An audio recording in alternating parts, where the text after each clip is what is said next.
요한일서 1장 5절에서 7절 말씀. 우리가 그에게서 듣고 너희에게 전하는 소식은 이것이니 곧 하나님은 빛이시라. 그에게는 어둠이 조금도 없으시다는 것이니라. 만일 우리가 하나님과 사귐이 있다 하고 어두움에 행하면 거짓말을 하고 진리를 행하지 아니함이거니와 그가 빛 가운데 계신 것 같이 우리도 빛 가운데 행하면 우리가 서로 사귐이 있고 그 아들 예수의 피가 우리를 모든 죄에서 깨끗하게 하실 것이요. 아멘. 아멘. 아멘. 아멘. 감사합니다. 아멘. 네, 감사합니다. 예, 이번에 우리 이한들 목사님 하나님 깊이 담기 시리즈 오늘 6번째 시간 빛이신 하나님이라는 제목으로 오늘 말씀 선포해 주실 때 큰 은혜 되시기를 축복합니다. 목사님 부탁합니다. 사랑하신 아버지 고맙고 감사합니다. 오늘도 저희들이 정한 시간에 함께 모였습니다. 말씀의 떡을 뗄 때 하나님 은혜 베푸셔서 각 사람에게 깨달아지게 하시고 말씀을 통하여 결단하게 하시고 또 하나가 되어 합심하여 기도할 때 우리의 간구와 기도가 하나님 앞에 상달되어서 많은 응답과 기적들이 나타나게 도와주십시오. 부족한 종 순종하는 마음으로 오늘도 설사오니 입술을 주관하셔서 연약한 것은 다 십자가 뒤에 감춰주시고 하나님의 참된 말씀만 선포되도록 도와주십시오. 예수님의 이름으로 감사하며 기도 올려옵나이다. 아멘. 아멘. 아멘. 감사합니다. 아멘. 아멘.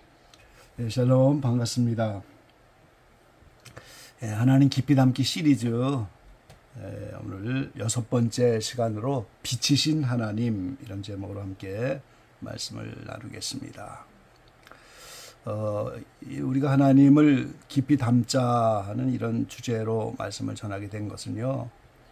오늘날 이제 한국교회를 비롯하여 믿음 만능주의, 믿음 하나면 모든 게 다 해결되는 것처럼 이렇게 착각하는 속에서 살아갈 때 오늘 야고보 사도처럼 행함, 열매 이게 얼마나 중요합니까?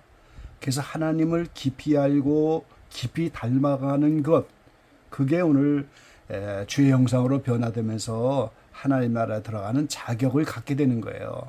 그래서 우리가 깊이 담기 시리즈를 이렇게 진행하고 있습니다. 자, 오늘 본문 가운데 5절 말씀해 보니까 우리가 저에게서 듣고 너희에게 전하는 소식이 이것이니 곧 하나님은 빛이시라. 그에게는 어둠이 조금도 없으시니라. 이 하나님이 빛이라고 하는 개념이 뭐 햇빛, 달빛, 눈에 보이는 자연의 빛이 아니잖아요. 이거는 눈에 보이는 빛이 아닙니다. 그래서 이 어둠도 눈에 보이는 그런 어둠을 말하고 있는 것이 아니에요. 그래서 하나님은 영으로 계셔서 아무도 볼 수 없고 아무도 만날 수 없는 하나님이신데 그분이 빛이신데 그 빛된 하나님이 예수 그리스도의 형상을 통하여 예수님으로 오실 때 하나님의 빛이 드러나는 거예요. 골로새 1장에 보면은 예수님은 하나님의 형상이라고 말씀하셨잖아요. 오늘 요한일서 1장 1, 2절에 보면은 태초부터 생명의 말씀이 있었는데 이 생명이 나타났다 그랬어요. 그러니까 요한을 비롯하여 이 제자들이 이걸 눈으로 봤고 주목하고 또 예수님을 손으로 만져봤고 그래서 나타나신 그분을 오늘 하나님의 형상으로 오신 그 예수님을 통하여 예수님을 빛이다 이렇게 성경은 말씀하고 있는 거죠. 그래서 요한복음 8장 12절에 보면은 예수께서 또 일러 가라사대 나는 세상의 빛이니 나를 따르는 자는 어둠에 다니지 아니하고 생명의 빛을 얻으리라 그랬어요. 예수님도 이제 하나님이 빛이기 때문에 예수님도 세상에 빛으로 오셨어요. 그래서 예수님을 보면서 우리가 하나님의 빛을 보게 되는 겁니다. 같은 요한복음 1장 4절 5절에 보니까 그 안에 생명이 있었으니 이 생명은 사람들의 빛이다. 빛이 어둠에 비치되 어둠이 깨달지 못하더라 그랬습니다. 이 영원한 생명이신 예수님, 그분이 빛이신데 그 빛이 이 땅에 와서 이 죄악 세상은 상대적으로 어둠인데 그 어둠 속에 빛이 비춰도 어둠이 깨닫지 못하더라 그랬어요. 9절에 보면은 참빛 곧 세상에 와서 각 사람에게 비추는 빛이 있었나니, 이 예수님만 참빛이라고. 그래서 각 사람에게 이 빛으로 오신 그분을 통하여 하나님의 빛이 비춰지기 시작했다는 거죠. 그래서 하나님의 그 빛이 예수님을 통해서 나타나는 겁니다. 요한계시록 21장 23절에 보니까 그 성은 해나 달의 비침이 쓸데없으니 이는 하나님의 영광이 비치고 어린 양이 그 등이 되심이라 그랬어요. 자, 영광의 하나님의 말씀을 드리면서 하나님의 영광은 하나님의 성품이라고 말씀하셨죠. 하나님이 비친 것을 비롯하여 거룩하시고 사랑이시고 그분은 평강이시고 전능하시고 완전하신 이 하나님의 속성과 성품이 하나님의 영광이에요. 그래서 새 예루살렘 성은 하나님의 영광이 비춰지는데 어린 양이 등이 되셔서, 이 세상에서도 파워, 이 전기가 눈에 보이지 않지만 전기줄을 통하여, 전기의 기구를 통하여 그 빛이 드러나서 보이잖아요. 마찬가지로 하나님의 그 영광과 그 빛이 어린 양이라고 하는 눈에 보이는 등, 전기가 빛을 드러내기 위해서 기구가 필요한 것처럼 어린 양이 등이 되셔서 오늘 새 예루살렘을 비롯하여 만국을 이렇게 새하늘 새 땅에서 다 비치게 된다는 거예요. 그래서 하나님의 빛이 예수님을 통하여 2000년 전에 나타났고 이후로도 나타나고 새 예루살렘에 가서도 여전히 예수님이라고 하는 등을 통하여 하나님의 영광을 비치는 것입니다. 그래서 오늘 하나님의 형상인 예수님을 통하여 내가 세상의 빛이다 말씀하셨기 때문에 예수님에게 관계된 모든 것을 우리는 빛이라고 하는 거예요. 예수님의 언어, 그분의 행실, 예수님의 인격, 예수님이 우리에게 전해주신 말씀, 예수님께 관계된 모든 것을 우리는 빛이라고 하는 거예요. 그래서 성경을 통해서도 예수님의 삶이 많이 드러나 있죠. 나는 마음이 온유하고 겸손하니 내게 와서 배우라. 그 온유하신 성품, 그게 바로 빛인 거예요. 하나님 자체시고 창조주인 그분이 우리와 같은 육신을 입고 이 땅에 오신 그분의 낮아지심, 그분의 겸손하심, 그분의 비하, 이걸 우리는 빛이라고 하는 거예요. 십자가를 통해서 원수를 위해서 저들의 죄를 용서해달라고 하면서 이렇게 십자가에서 희생하는 십자가의 죽음, 그걸 우리는 빛이라고 하는 거예요. 그 십자가로 나아가는 용기, 그걸 빛이라고 하는 거지요. 자원하지 않아도 얼마든지 십자가를 피할 수 있지만 하나님 뜻에 순종하기 위하여 하나님 뜻대로 이렇게 순종하는 그분의 삶, 그걸 빛이라고 하는 거예요. 그분의 사랑, 이걸 우리는 빛이라고 하는 겁니다. 이 성경에는 다 나타나지 않았지만은 전승이나 이 계시들이나 이런 책들에 보면은 그 예수님의 공생애를 오늘 퍼즐을 마치듯이 그렇게 많은 글들로 계시들이 많이 나타나잖아요. 그런 이야기들을 보면 이 요한 사도가 이 요한복음 마지막 장에 예수님이 행하신 일을 책으로 둔다면 이 세상이라도 감당할 수 없다고, 그렇게 할 만큼 많은 사랑을 펼치셨는데, 그런 전승이나 이런 데 보면 예수님 이야기가 많습니다. 공생의 끝에 오늘 예수님이 광야에 나가셔서 다시 한번 가룟 유다만을 위해서 일주일간 금식하는 장면이 거기 나오는데, 그건 그분의 사랑의 속성 때문에 그러는 거예요. 사랑하시되 성경에서는 끝까지 사랑한다고 말씀하신 게 바로 가룟 유다를 두고 하는 말이에요.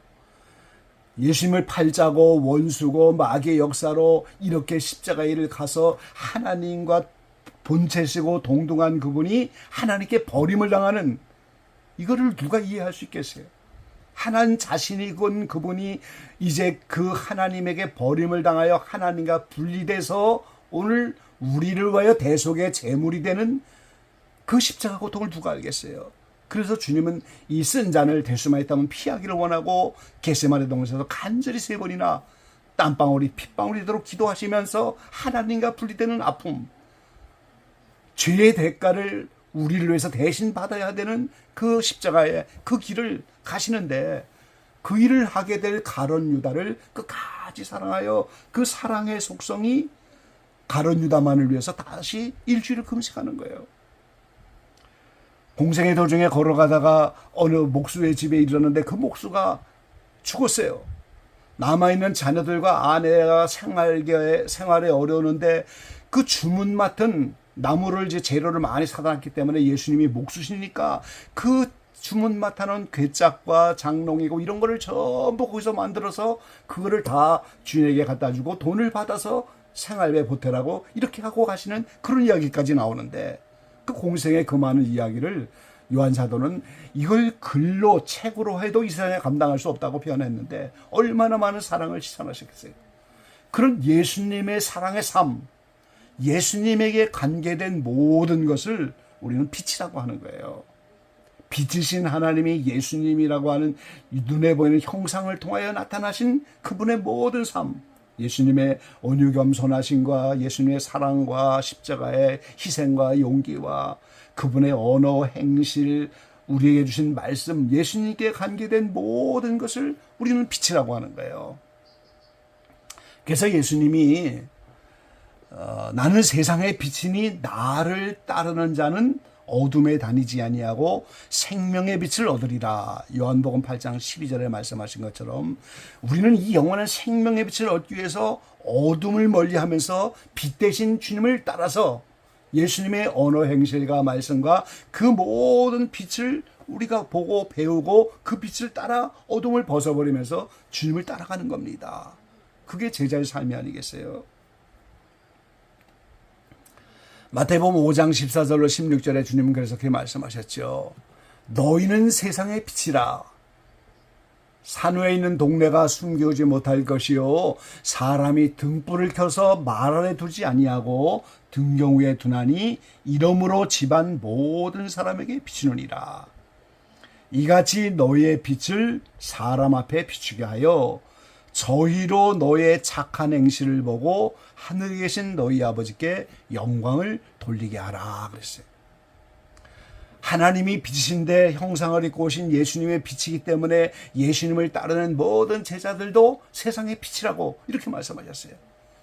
그러니까 오늘 예수님은 제자들을 통하여 그 하나님의 빛을 온 세상에 비치기를 원하시고 그래서 누군가가 빛된 삶이 되면은 그 사람을 오늘 등불을 선반 위에 올려두어서 모든 사람에게 비추게 하는 것처럼 그 사람의 삶과 행적을 주님은 드러나게 하셔요.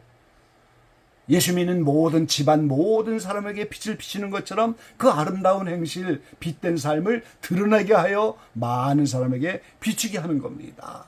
그래서 많은 사람들이 그 빛된 착한 행실을 보고 아버지께 영광을 돌리게 하는 거죠. 그래서 오늘 우리는 예수님의 말씀, 그분이 우리에게 보여주신 삶의 본 모든 빛을 예수님을 통해서 보고 그 빛을 그대로 사람들 앞에 비치는 이것이 제자들의 사명이고 오늘 우리는 그러한 빛을 비치는 삶을 살아드려야 되는 거예요. 자, 발광체와 암체가 있는데요. 이 우주 만물 가운데 빛을 스스로 내는 발광체는 태양 하나밖에 없어요. 달도 그 태양의 빛을 반사받아서 반사하는 것뿐이죠. 이 밤하늘에 밝은 보름달이 얼마나 둥그렇고 환하게 어둠을 비칩니까? 근데 그 달도 태양의 빛을 반사받아서 그걸 비치는 것뿐이에요. 그래서 반사체입니다. 암체는 다 이렇게 반사하는 것뿐이에요. 수많은 밤하늘의 별들도 얼마나 반짝반짝 빛나지만 전부 태양의 빛을 받아서 그거를 반사하는 것뿐이에요. 그거 마찬가지인 거예요.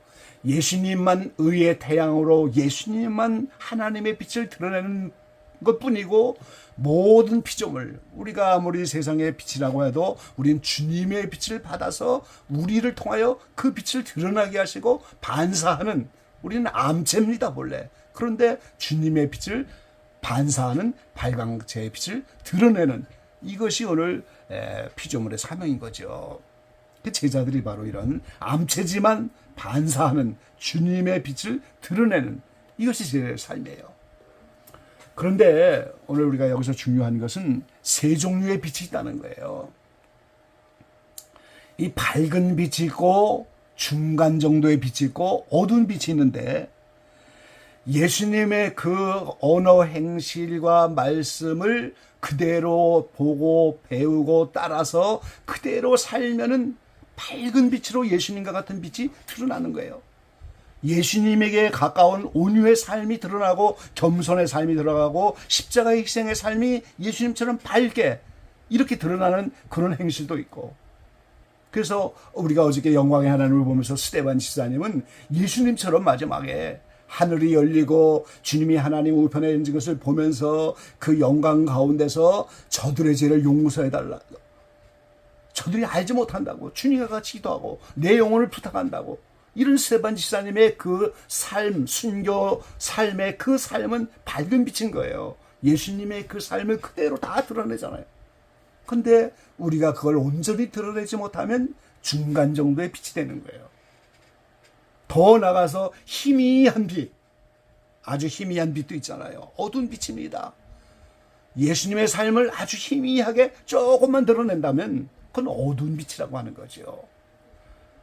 예수님이라고 하는 빛 자체가 밝은 빛, 중간 빛, 어두운 빛이 있는 것이 아니고 반사하는 정도에 따라 그것이 밝은 빛으로 드러나기도 하고 중간 빛으로 드러나기도 하고 어두운 빛으로 드러나기도 한다는 거예요. 그러니까 오늘 우리는 그 주님의 빛을 어느 정도 반사하고 있느냐, 이게 중요한 문제인 거죠. 에베소 5장 8절로 13절에 너희가 전에는 어둠이더니 이제는 주 안에서 빛이라, 빛의 자녀들처럼 행하라. 빛의 열매는 모든 착함과 의로움과 진실함에 있느니라. 주께 기쁘시게 할 것이 무엇인가 시험하여 보라. 너희는 열매 없는 어둠 일에 참여하지 말고 도리어 책망하라. 저희의 은밀히 행하는 것들은 말하기도 부끄러움이라. 그러나 책망을 받는 모든 것이 빛으로 나타나나니 나타나지는 것마다 빛이니라. 이렇게 빛된 주님을 따르고 하나님의 자녀가 됐으면 빛의 자녀입니다. 이 주님이라고 하는 빛이 성령과 함께 말씀과 함께 나에게 빛으로 들어오기 전까지 우리는 다 어둠의 자식이고 본질상 마귀의 자녀고 다 진노의 대상인데, 이 빛이 내 안에 들어왔어요. 이게 이제는 빛의 자녀가 된 겁니다. 그럼 그 빛의 자녀가 된 걸 뭘로 증명하겠어요? 열매로만, 열매, 빛의 열매의 삶으로만 드러나는 거예요. 그렇게 드러나면, 저절로 그 빛이 드러나면 어둠이 저절로 책망을 받는 거예요. 그게 성도의 사명이라는 거죠. 어두운 방 안에 전기를 딱 켜면 어둠이 물러가는 것처럼 누군가가 빛의 삶으로 열매를 맺으며 빛의 자녀가 되어지면 주변의 어둠이 저절로 드러나시는 거죠. 그러면서 물러가는 겁니다. 데살로니가전서 5장 1절로 6절에는 형제들아, 때와 시기에 관하여는 너희에게 쓸 것이 없으면 주의 날이 밤에 도적같이 이를 줄을 너희 자신이 자세히 알미라. 이 데살로니가 교회는 복음을 세 주밖에 듣지 못했지만 세계 소문난 교회고 책망이 없는 교회고 본이 되는 교회고 칭찬 들었던 교회이기 때문에 오늘 주님이 힌트를 주시는 거예요. 주님이 도적같이 오시는데 그 오시는 때가 평안하다 안전하다 그때다. 잉태된 여자에게 해산 고통이 이런 것 같이 이렇게 반드시 주님이 도적같이 오시는데, 그런데 여기서 힌트를 주시는 게 형제들아 너희는 어둠에 있지 아니하매 그 날이 도적같이 너희에게 임하지 못하리니 그랬어요. 어둠에 있지 않고 너희는 다 빛의 아들이요 낮의 아들이라. 예수님의 그 밝은 빛을 드러낼 수 있는 빛의 아들의 경지에 나가고 낮의 아들이 되면은 도적과 같이 임하지 못하고 알 수 있다는 거예요. 날짜를 알 수 있는 건 아니지만 그 비가 오려면 날이 흐리는 것처럼 시기와 징조와 때를 통하여 주님이 이제 오실 때가 됐구나. 이거를 다 알게 돼 있다는 거예요 지금. 그러므로 밤이나 어둠에 속하지 말고 다른 이들과 같이 자지 말고 깨어 근신할지라 그랬어요. 빛의 아들들은 그래서 영적으로 자면 안 됩니다. 죄 가운데 있으면 안 돼요. 어둠에 빠지면 안 됩니다. 근신하는 삶을 살고 날마다 자기를 쳐서 복종하는 삶을 살아야 빛의 자녀가 되고 낮의 아들이 되는 거죠. 오늘 세 종류의 빛이 있음을 기적의 방 모든 분들 이해하시기 바랍니다. 주님의 빛을 가장 밝게 드러내는 밝은 빛이 있고 중간 정도의 빛이 있고 희미한 어두운 빛이 있다는 거예요. 그럼 나의 삶과 내가 하나님의 말씀을 지키는 나의 삶으로 나는 어느 정도의 빛을 비추고 있는가? 이 기도의 용사들을 주님 우리를 부르시고 중보자로 세우셔서 오늘 우리는 밝은 빛 가운데서 이 기도의 삶을 감당해야 될 거예요. 의인의 간구를 주님이 들으신다고 말씀하셨는데 어두운 빛을 비추는 그런 의인은 없지 않겠어요? 의로운 삶은 밝은 빛을 드러내고 그런 밝은 빛을 드러내는 성도의 삶, 경건한 삶을 주님이 들으시는 거죠. 이 세상에서 내가 어떠한 빛을 드러낼 수 있는 정도의 사람이 되느냐, 그것이 이후로 영원한 하나님의 나라에서 나의 천국의 위치가 된다는 사실을 우리는 명심해야 됩니다. 고린도서 15장에 있는 것처럼 해의 영광이 있고 달의 영광이 있고 별의 영광이 있는데 별과 별의 영광이 다 다르다 그랬어요. 한 번 죽으면 심판이 있다고 분명히 말씀하시는데 그 심판 때의 과정을 우리는 알아야 돼요. 그냥 망치 한번 치면서 천국 지옥으로 갈라지는 단순한 심판이 아닌 거예요.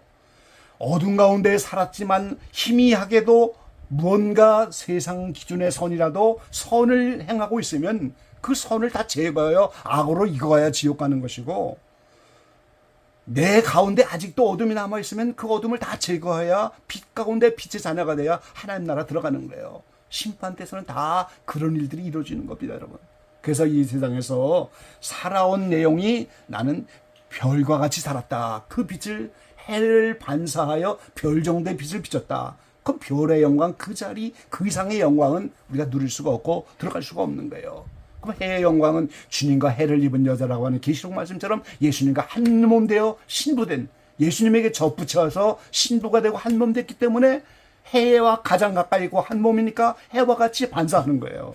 그러면 그런 삶은 해와 같은 영광으로 들어가는 거죠. 그래서 이 세상에서 나의 빛된 삶이 천국의 영원한 나의 위치를 결정하는 것이다.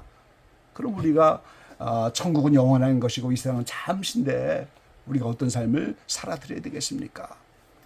기자방의 모든 분들이 빛이신 하나님을 본받고 이 땅에 빛으로 오신 예수님을 본받아 세상의 빛이 되어지시고 여러분 모두를 하나님이 빛의 자녀로 이렇게 마지막 때 귀한 자리로 이렇게 이끌어내시는 주의 뜻에 따라 빛의 자녀가 다 되어지는 모든 지체가 되시기를 주의 이름으로 간절히 축원합니다. 아멘.